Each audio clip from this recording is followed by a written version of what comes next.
देखिए, मोदी सरकार की आदत बन चुकी है कि वो देश की जनता को धोखा और फरेब हमेशा देती आई है। तो आज का ये नाम निहाद सो कॉल्ड जो दिन मनाया जा रहा है वो एक धोखा और फरेब है। हम ये पूछना चाहते हैं कि कितने मुस्लिम महिलाओं से आपने इंसाफ किया, बताइए। नजीब की माँ आज भी अपने नजीब के तलाश में तड़प रही है। जुनैद, जिसको हरियाणा में चलती ट्रेन में लोगों के सामने उसका कत्ल कर दिया गया, आज भी उसकी माँ उसके इंसाफ के लिए तड़प रही है। लाखों की तादाद में मुस्लिम महिलाएं ने CAA का कानून के ख़िलाफ़, NRC NPR के ख़िलाफ़ एहतजाज किया। आज भारत में सबसे ज़्यादा अगर इलिटरेट है फीमेल्स में तो मुस्लिम महिला हैं। उसके लिए मोदी सरकार ने क्या किया? सबसे ज़्यादा अगर ड्रॉप आउट होता है तो मुसलमानों का और उसमें मुस्लिम महिलाओं का। तो क्या आपने ये क़ानून बनाकर एक धोखा दिया है? ये क़ानून अनकॉन्स्टिट्यूशनल है, इसीलिए सुप्रीम कोर्ट में इसको चैलेंज कर दिया गया है। ये इक्वालिटी के ख़िलाफ़ है। ये मुस्लिम लोगों को डिमोनाइज करने के लिए क़ानून बनाया गया। और हम मोदी सरकार से पूछना चाहते हैं कि सिर्फ मुस्लिम वुमेन डे मनाएंगे, दूसरे कम्युनिटी का नहीं मनाएंगे? आप ये कहना चाह रहे हैं कि हमारी हिंदू बहनें, हमारी दलित बहनें, हमारी OBC बहनें, सबका एम्पावरमेंट हो चुका है। क्या आपका ने रिकॉर्ड है, बताइए। तो ये सिर्फ धोखा और फरेब है। इस कानून से मैंने कहा कि उल्टा मुस्लिम महिलाओं का एक्सप्लॉयटेशन होगा, धोखा होगा, वो और परेशान होंगी और किसी को इंसाफ नहीं मिलेगा। डिमोनाइजेशन होगा मुसलमानों का, सिर्फ केस बुक होगा, उसके बाद कोई इंसाफ नहीं होगा उन लोगों पे। तो ये हमेशा इनकी आदत रही है धोखा देने की, फरेब देने की, और ग्राउंड पर इसका कोई, ना तो मुस्लिम महिलाओं ने, मुसलमानों ने इसको एक्सेप्ट किया है बल्कि इसको रिजेक्ट किया है। तो ये इसकी हकीकत है।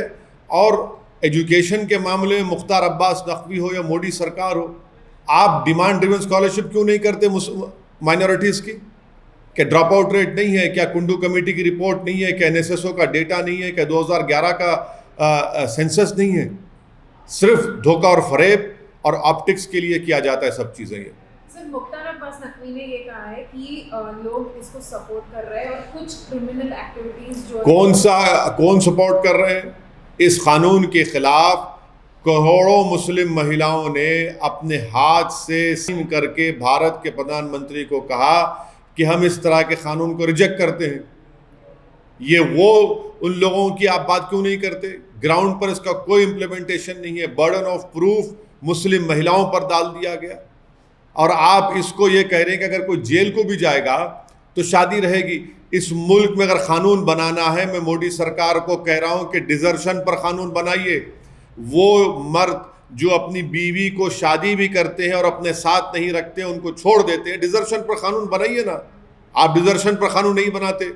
और अगर इस कानून के तहत किसी मुसलमान को सजा होगी तो 3 साल और नॉन मुस्लिम को भी तो 1 साल।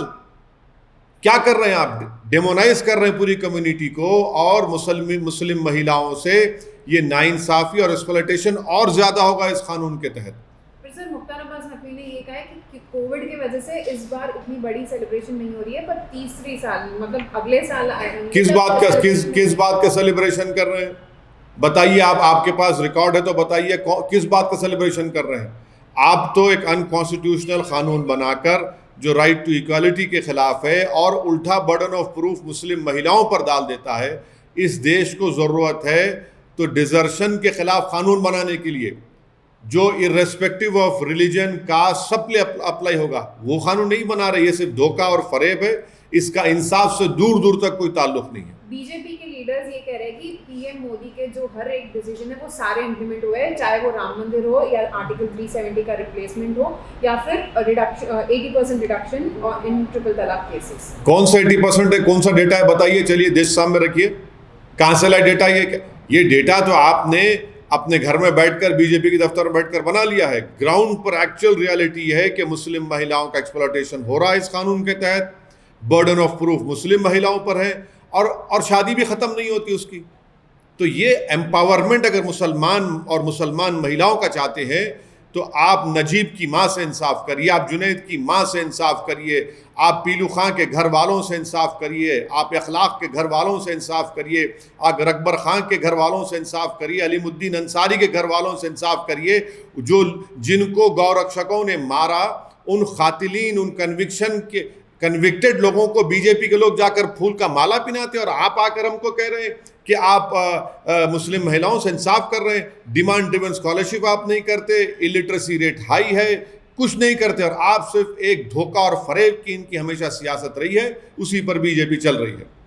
सर, हिंदुस्तान के टैक्स पेयर का करोड़ों रुपया बात कर रहा है कि पार्लियामेंट को चलाने की जिम्मेदारी सरकार की है, डिबेट करवाइए ना, क्यों सरकार डर रही है? 300 MP रखकर भी सरकार पेगासस के ऊपर डिबेट नहीं करना चाहिए, क्यों डर रही है? क्या छुपाना चाह रहे हैं आप? हम यही सवाल कर रहे हैं। आप चलाइए पार्लियामेंट को, हम चलाने तैयार हैं। आप चलाना नहीं चाहते, आप दिन में अपने बिल को पास करना चाहते, ये डेमोक्रेसी है क्या? पार्लियामेंट को चलाना सरकार की जिम्मेदारी नहीं है। अपोजिशन अपनी बात को रखेगा, आप सुनिए, आपको एक्सेप्ट करना है मत करिए, मगर हमको बात रखने का तो मौका नहीं दिया जा रहा है। विपक्ष की जिम्मेदारी, विपक्ष उन लोगों की तरफ से विपक्ष आवाज उठा रहा है जिनकी लाशें पानी में तैर रही थी, जो ऑक्सीजन से मर गए। विपक्ष ये चाह रहा है कि भारत में सेकेंड वेव में जो 40 लाख से ज्यादा लोग मर चुके हैं, उनके लिए इंसाफ का बात कर रहे हैं, तो सरकार सुनने तैयार नहीं है। विपक्ष ये चाह रहा है कि आप फोन टैप कर रहे हैं उन लोगों का जो आपके खिलाफ है। विपक्ष चाह रहा है कि आपने वो सॉफ्टवेयर लिया नहीं, मैलवेयर लिया नहीं लिया, आपने NSO से खरीदा नहीं खरीदा, आप उसका जवाब देने तैयार नहीं है। क्यों तैयार नहीं है आप इन चीज़ों का जवाब देने? विपक्ष ये पूछ रहा है कि किसान इतने महीनों से एहतजाज कर रहा है, आप उनकी बात सुनने तैयार नहीं है। तो सरकार सिर्फ खुद जिम्मेदार है। आज पार्लियामेंट अगर नहीं चल रही है तो मोदी सरकार इसकी जिम्मेदार। सर, उत्तर प्रदेश में आपने पहले ही ऐलान किया कि हम चुनाव लड़ेंगे। अभी प्रधानमंत्री से लेकर तमाम बड़े नेताओं, अमित शाह से लेकर तमाम बड़े नेताओं का वहाँ शेड्यूल तय हुआ है चुनावी प्रचार के लिए। आपको क्या लगता है कि आप इस तरह से स्टार कैंपेनर पार्टी के उनके जाएंगे क्या? हाँ, बीजेपी की हालत खराब है वहाँ पर। बीजेपी सेकेंड कोविड वेव को मैनेज नहीं कर पाई, 4 लाख से ज़्यादा लोगों की मौत हुई है, ऑक्सीजन नहीं प्रोवाइड कर सके, उनकी गलती की वजह से मेडिकेशन नहीं मिला, नौकरियां जा चुकी हैं, और हेल्थ सेक्टर में तो कुछ हुआ ही नहीं यूपी में। मैंने कल ही आपको बताया कि कितने पोस्ट खाली हैं, और इसीलिए बीजेपी की हालत ख़राब है। और मुझे यकीन है कि उत्तर प्रदेश के नौजवान, उत्तर प्रदेश की जिम्मेदार तमाम जनता अब की बार इस चुनाव में बीजेपी को इंशाअल्लाह ताला शिकस्त देगी। लेकिन सर, जो आपके अपोनेंट हैं, कई अहम सियासतदान हैं उत्तर प्रदेश में, वो आपके बारे में कह रहे हैं कि आपका जो गठबंधन है और आप हैं तो टाटा फिश हो जाएंगे उत्तर प्रदेश। अरे भाई, तो अब इतना परेशान वो क्यों हो रहे हैं? इतने जो भाग के आ रहे हैं, क्यों आ रहे हैं? सब एक एक मंत्री आ रहा है, सब आ रहे हैं। भाई हमारी फिक्र छोड़िए, लैला की फिक्र करना छोड़िए, अपनी फिक्र करिए। और हम इस बार इंशाअल्लाह ताला ओम प्रकाश राजभर साहब के गठबंधन में हम साथ हैं। हमारे पार्टी प्रेसिडेंट शौकत साहब, हमारे स्पोक्स पर्सन आसिम वक़ार संगठन को बहुत